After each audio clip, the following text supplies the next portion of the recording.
feel like I should have so Pharrell does that song. Because I'm happy. If you feel, don't spill the coffee, Zach. Because I'm happy. Right? We're talking about joy today. The third Advent candle that we see fulfilled.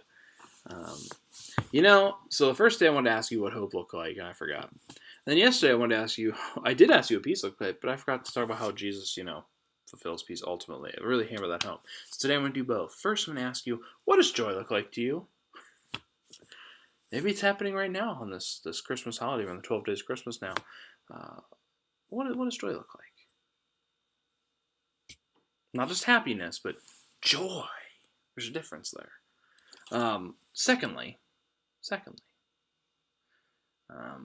what is, or not what is, Jesus fulfills joy, right? God brings about joy in the reign of Christ.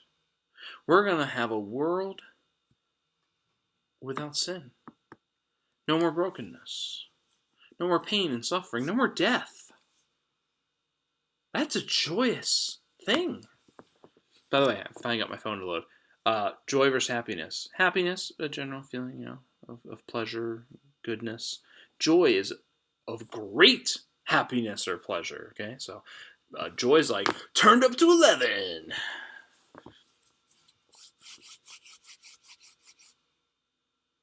That's what heaven's going to be like, by the way. Turned up to 11. That's what that ultimate fulfillment's going to be. Again, kind of like peace yesterday, I think we get those snapshots in life now. I want you, as your pastor, I'm asking you, humbly, not with trembling, but humbly, asking you. We're getting close to New Year's. Maybe you're making New Year's resolutions. Maybe you're gonna look ahead to 2020. You gotta admit, or 2021.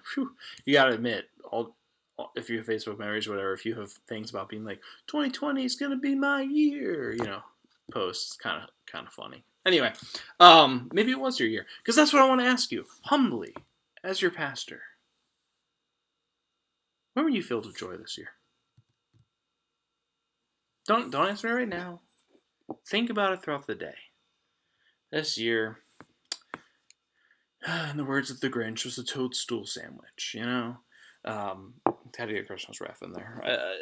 It was a hard year, but I'm willing to bet there are moments of joy. I'm willing to bet that God delivered on promises of joy at some point in 2020. I don't think it was all bad. And so how are we going to tell about this year? Sure, I think 2020 will go down in infamy. We'll talk about it that way. But how would it look if the people of faith talked about 2020 having moments of joy? What if we articulated that our God broke into the muck of 2020 with radiant light of joy? So think about that and give thanks. It's a perfect time of year for that. I mean, it's always a time for that, but it really is. Have a good day.